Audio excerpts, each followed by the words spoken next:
up, guys? Welcome back to Rise and Reign, the faithful ones who came back. Thank you. So today, what are we going to be talking about? Mental health and living in China.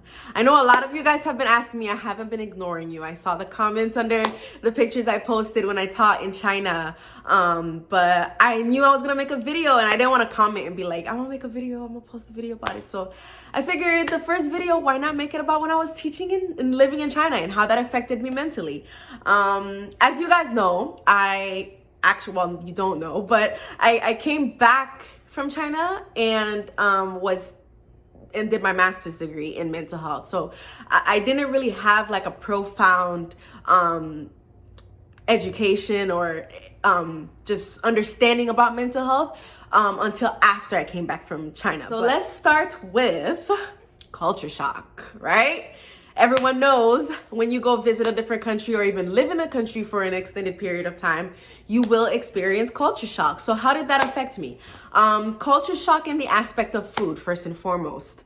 I am Caribbean, okay? Caribbean, however y'all say it. I am from the Caribbean, specifically Haiti. So my taste buds naturally are registered to Haitian food. When I tell you guys, there was literally nothing over there that reminded me of home. And it was so difficult because I love my Haitian food, y'all. I love my Haitian food. So let's knock that out the park. First of all, I know how to cook Haitian food. I know some of you guys are thinking, okay, so you miss your Haitian food. Why didn't you cook your Haitian food? First of all, there was no legume milito, all right? There were no chayotes or however they say it, the pears, you know, whatever they say in your language. There was none of that for me to make one of my favorite dishes called legume, Haitian legume, right? There were none of that for me to make that over there. There was chicken, obviously. I'm pretty sure every country has their own chicken. But as I'm pretty sure you know, they grow their chicken differently. They treat their chicken differently. Their chicken are Chinese chicken. So I don't care how much I tried to fry it. I tried to spice it up. I tried to add my own different things so that I can bring back the Haitian chicken, you know, the Haitian fried chicken or Haitian baked chicken that I'm used to. It never worked. Like I literally never got the Haitian chicken taste that I like wanted. So no cultural food at all. Now, I'm sure you guys know they have the basic restaurants like Burger King, McDonald's, even Pizza Hut, Domino's. Yes, they have all of those. But I kid you not, you will go to McDonald's, you will go to Burger King and find bowls of rice.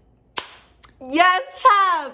You will go to McDonald's and Burger King and have completely different menus. It's like as if they just carry the logo, find some type of way to sign something with the company to allow them to have the name, but not actually carry any of the food like that, you know, you would have here at McDonald's or here at Burger King. Needless to say, I'm not a very big fast food person anyways. Like I don't even eat fast food here in America. But just for the sake of wanting to taste something from home, I went to Burger King. I went to McDonald's. I even went to Starbucks. They also have Starbucks. And just nothing tasted the same. It was literally the saddest thing. Nothing ever tasted the same. So I literally had to re-register my taste buds to accept their foods, accept their vegetables, accept everything. I kid you not, I effortlessly lost about, I want to say 50 pounds in the whole year that I was there. So it was tough. It was tough on me, but I cooked. Majority of the time I did cook. I didn't really eat out much. I did go out and eat to little restaurants with some friends and stuff like that, especially the teachers, because that's, I don't know if I said, but I was there teaching abroad. I was a teacher over there. So every so often we'd go to little outings after teaching and stuff like that. So we'd go out to those little restaurants and eat. I'd eat the basic, you know, fried rice and stuff like that, but they'd have the craziest things on the menu. Like literally like fried roaches, everything that you guys have heard them talk about, it's true.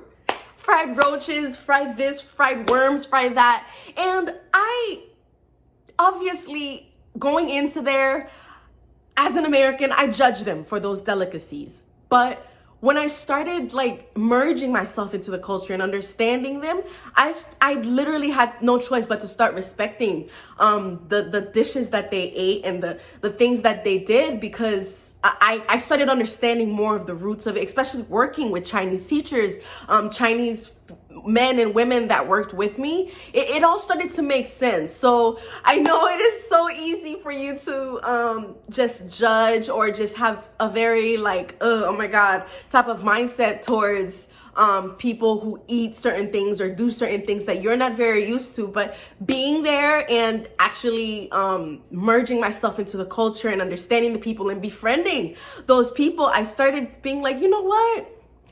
I'm never gonna eat it, but whatever works for you, whatever your taste buds like, much respect. So, transportation, how did that affect me mentally? Transportation, let's start from the airport, okay? First and foremost, they have a huge behind airport. I taught in Beijing, the capital. So you can imagine how big, like, I don't think America has an airport that amounts to how big Beijing airport is. So transportation was a little much for me, because once I landed, well, the company arranged what do you call it, a transportation for me afterwards. So upon landing in Beijing, you know how people usually stand with signs, welcome home, or just a sign for you to notice them if you are coming out of the airport or whatever. I saw a guy with the sign of the company that I was going to be working for, and I was like, okay, that must be him. So I approached him. This guy spoke not a lick of English. I don't think he even understood hello. I kid you not. And I tried. I promise you, I downloaded Duolingo. I downloaded all the apps, all the language apps long before I went there, trying to learn the language. But I only learned the basics. So I did realize how to say hello when I went. So when I realized I said, hello, how are you? He didn't understand. I was like, ni hao. And he's like, ni hao. And he just like cared about his business. So he just like literally, and I was the only one in there because I think my flight landed later or earlier than everybody else. So I was literally the only one in the car. It helped us, find apartments and a place to stay while we were there. They gave us a stipend for us to pay for that, along with everything else. I'll make a whole different video about all that afterwards. If you guys want to know a little bit more about the company and about working there and about, just everything about the company, will be a separate video. But as for transportation, it is very difficult. Transportation is very hard because you actually have to know a little something, for you to tell them where you're going, for you to tell them left, for you to tell them right. I didn't know those words before I got there.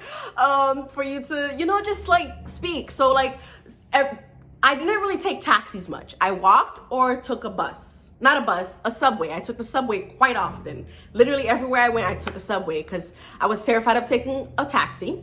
In addition to just me not being able to speak the language. And if I was getting lost, I wouldn't know if I was lost and stuff like that. So I feared taking taxi, so I just avoided it altogether.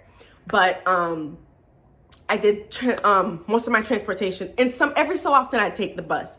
But transportation was hard simply because I'm Black. Another reason was because I'm Black. One, it's because I didn't really speak the language to tell them, hey, make a left, make a right. Or even if I did have the direction on my GPS, I would show them. And sometimes they would like take a different route due to construction or whatever was going on. And I wouldn't be able to tell them, hey, no, it's this way, it's that way. So I had a little bit of anxiety with that. But whatchamacallit, another reason why I didn't like taking the transportation was because another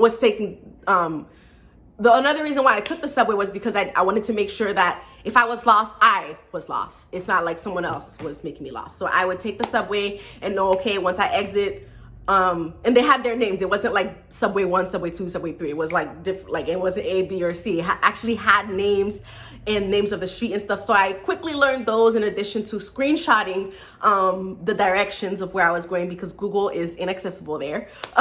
So I had to always like look for where I'm going, screenshot it, and just use it as reference wherever, whenever I was traveling and stuff like that. I didn't really go many places. I did visit some places like the Great Wall, obviously, and went a little bit sightseeing every so often. But when I did go shopping, I would use my transportation, and that another reason why transportation did take a toll on my mental health. And I'm pretty sure any other Black person that visits China or lived in China for a while, it was the staring. Like, the people will literally stare at you ruthlessly. They will show you and let you know that they're staring at you. They're not even doing it slyly or just for you not to notice. They will look at you and sometimes take out their phones and record you and take pictures of you. That was the first thing I learned how to say. Please stop. They don't stop. That some of them will stop out of respect and then be like, it's like, nigga, do you know that I can see you? Like, I can see you. But it was pretty nerve-wracking for me, because I am, what's the word for introvert slash extrovert? Like, I'm literally right in between there. And before I went to China, I was more introvert than anything. And so having people give me that much attention, in addition to doing other strange things like touching you or trying to touch your hair, it really was a lot for me. It really did take a toll on me. And I would find myself crying quite often. I would literally come home and cry and just be genuinely upset at how I was treated for just, the beginning, because I wasn't used to that. But then eventually I got used to it, and I was like, well, this is how it's gonna be. Sometimes I even made fun of it. Like, I remember one time I was walking to go catch the subway, and I saw some people walking towards me. It's like two men, like dressed in like construction looking clothes, and they were walking towards me, and they were staring, and they were like trying to take their phone out to start recording me, but I kept looking them directly in the eyes, so I feel like they were a little embarrassed to start recording. So I took out my phone, and by the time they walked past me, I saw them like turn around and just start recording me and stuff like that. And I had my phone out, like recording them, like seeing them in my rear view, I guess. And I literally just started chuckling, and I was on Snapchat, and I just started chuckling and like laughing at them, and they realized like I was recording them too, and they were like, oh snap, and then trying to hide it and stuff. But some people are just like literally ruthless with it. Some of them don't try to hide it. Some of them it's just the most awkward thing, just living there, traveling there, and just being a part of that when you are, especially from America, because you're just not used to that much attention being Black, because that's literally all we have, all we see here. And going over there and for them to be acting so confused and so like, oh my God, in awe of a Black person, it really was a lot. But I lived. I survived a whole year there. So transportation was a bit of, so sightseeing, okay, what can we say about sightseeing? So the thing about sightseeing in China, in Beijing, China, because that's where I was majority of the time. The thing about sightseeing in Beijing is that if you go sightseeing, the minute you hit a spot with a whole bunch, like a family of Chinese people, you become the thing that is being seen. Like, I don't even know. Like, say for example, you go to a zoo. I know I went to a zoo. That was one of the first places I went. That's not considered sightseeing, but like, I figured I was off one day and I wanted to go to the zoo. So everyone was talking about it, saying how there were all these pretty exotic animals that aren't in other countries, and everyone was making a big deal about the pandas, because I know you guys know China's very much known for pandas and stuff. So I was like, oh my God, let me go to the zoo. I literally became more interesting than the animals. Like it really is that bad. Like it's that serious when it comes to being Black. Like I remember just standing in front of, you know, the cage space, looking at giraffes, I believe it was, and there were quite a few families that were pointing and like telling, especially they were with their little kids and stuff, telling their little kids, look at the Black person. I remember the word Black person was one of the first words I learned. The word is fegoren, means Black person. And I remember they were pointing at me and saying, look at the Black person and stuff like that. And like literally their little kids would just stand and smile and point and take their phones and take pictures of me, as opposed to the animal that we were standing in front of that we're supposed to be awing at. I became the muse, and that did take a toll on me.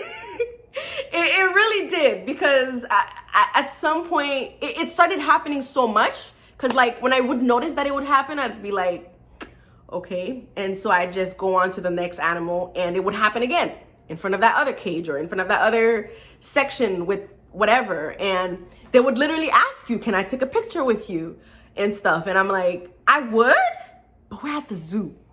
So this is a little much for me right now. Like I try, even though they were being rude, I tried my best not to be rude myself, but it's pretty hard, you know, being at the zoo and being asked to take a picture while you're supposed to be looking at animals. I don't know, maybe I was doing too much, but personally, I was like, no. Communication. How is communication over there? Communication was also a pretty tough one for me. Why? Because everyone here speaks English. And as the very not conceited, what's the word? As the very entitled American that I am, I just thought everyone should speak English. And I think China literally is one of the places that taught me that, like, to stop feeling so entitled and stop feeling like our language, our just country is the only country in the world. Because I have to be honest with you guys, before I went to China, I was one of those Black people or ignorant people that thought China means all of the Asian people. Like, as long as you see people with a little bit of stretch in their eyes, they're Chinese, which is not the case at all. Because even in China, there are a lot of people who come from different countries for a better life. So basically, China is Asia's America, right? You got people from Korea, you got people from the Philippines, you've got people from Vietnam, you've got people from Hong Kong, you got people from everywhere that come together in China to make a living, to work, to just find a better life. Okay, so let's go to the teaching portion. I was teaching with a company called EF, English First. And I personally feel like that was the highlight, the heart, the how do I say? The meat of the source of my happiness, basically, of living in China. Because like I keep telling you guys, living there truly did take a toll on my mental health, because it took a lot of getting used to when it comes to communication, when it comes to transportation, because a lot of people, like, certain places you will go to, you would think should have English speakers, don't. Like, I remember going to the police station, because I had to go to the police station to register my apartment when I was living there. Nobody spoke English at the police station. At the airport, nobody spoke English. I cannot tell you how many times I had to whip out my phone to Google something, but like to find a way, or Bing, that's what is allowed over there because Google is blocked, to Bing the translation of what I need to say to these people. So yeah, living there did take a toll on me, but teaching there literally just made everything so much better because the kids and the parents were, it's like, okay, so I personally feel like the parents who invest in their children learning English outside of the school, because I'm pretty sure, I know actually for a fact, that English is a curriculum in the Chinese schools. But the parents who actually go out of their way to pay for that, like, you know, kind of like ballet, like karate, like as an extracurricular for their kids to learn English, are more open-minded. Those parents have or do plan on traveling with their children. And I remember when I was teaching there, a lot of the kids I taught have been to Australia, have been to New Zealand, have been to the UK, or their parents were planning on going there. So that's why they invested in them learning English, right? So that they can be well off wherever they visit or even move to, because sometimes they do move to those countries with their families. But those parents were just the sweetest people. I am so mad I didn't keep in contact with any of them, but they were just the most humble, the sweetest people. Needless to say, those kids were a little, you know, closed-minded, especially the little babies. But eventually, you know, building a rapport with them and teaching them and literally just being with them for months on end they just became my babies. And they were like literally the sweetest things. I remember when I first walked into a classroom and I was about to start teaching, because especially the little kids, we come in with a little box filled with flashcards and crayons and all of that stuff. I literally set it down, and then one of the quietest kids too pointed at me and goes, "Lao Shi Chokali."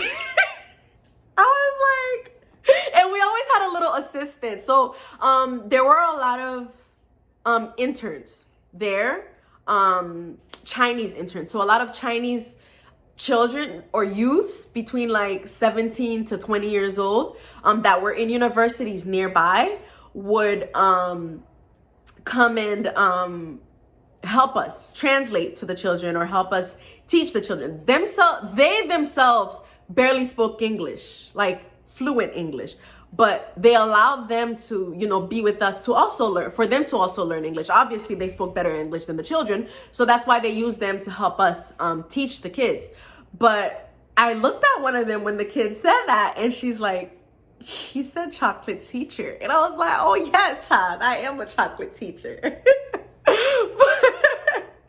But like I said, like as the months went by, as the weeks went by, the kids warmed up to me and we found our own little songs, and teaching there truly did help my mental health, because it built my confidence a lot. Because like I said, I'm not very good with crowds or just being in front of people, but those kids were so accepting and loving of me as their teachers. In addition to their parents, they were so grateful, always coming with a cute little gift or something to you after class to thank you for teaching their child.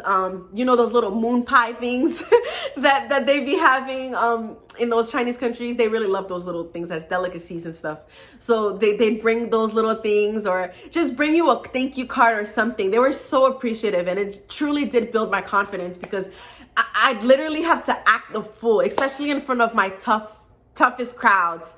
It wasn't crowds per se, because my classes never ranged past 15 kids. It was always between, I want to say 8 to 15 children. So it was never big classes, but especially for the younger ones, I would have to dance out things and act out things to teach them verbs and adjectives and everything like that. So I literally had to be energetic. I literally had to have a personality. You get what I'm saying? So having to teach that and having to just be more than I normally am used to being really built my confidence, in addition to the parents being appreciative of that. So it was pretty cool. My religion and beliefs, last but not least, I am Christian. So as I said really briefly before in the last video, I had to take my Christianity and my relationship with Christ personally. I had to take it for myself because, as you know, obviously that's not a Christian, not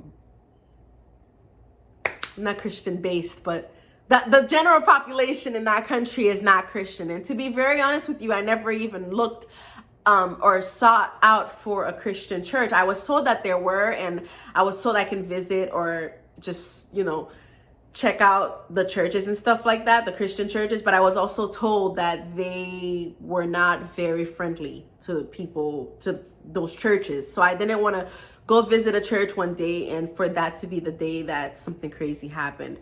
So in addition to the fact that, like I said, there weren't very many of them. Like, that country is mostly Buddhist. I think the religion is mostly, Buddhist. So I really had a hard time making sure that for myself personally, in my religion, I still remained faithful and committed to reading my word and worshiping and doing all of that stuff. And in addition to it being very difficult to keep, because I know you guys know a lot of churches broadcast their services. I tried to do it using VPN at some point, but it was very hard because, like I said, YouTube, Google, any app, any mainstream app here in America is blocked over there. They make their own rendition over like in China. So for example, WhatsApp, they have something called WeChat that they use. So actually being able to broadcast or stream a service, a Christian service or a worship service, even on Sundays or any other day that I would want to just check out a worship or just worship on my own term, it was really hard. So I was left to just use my own little worship music, especially songs that I had downloaded before I went there. I would worship on my own time and literally just start clapping and worshiping and just doing my own thing when I'm in the comfort of my own little apartment. So religion is very hard to keep, you know, a tight knit with over there, because one, obviously you're rarely gonna find even other friends who truly are invested in the faith that you're invested in, or Christianity specifically. And two, there aren't many Christian churches. You'll probably find one and it's like miles away. And three,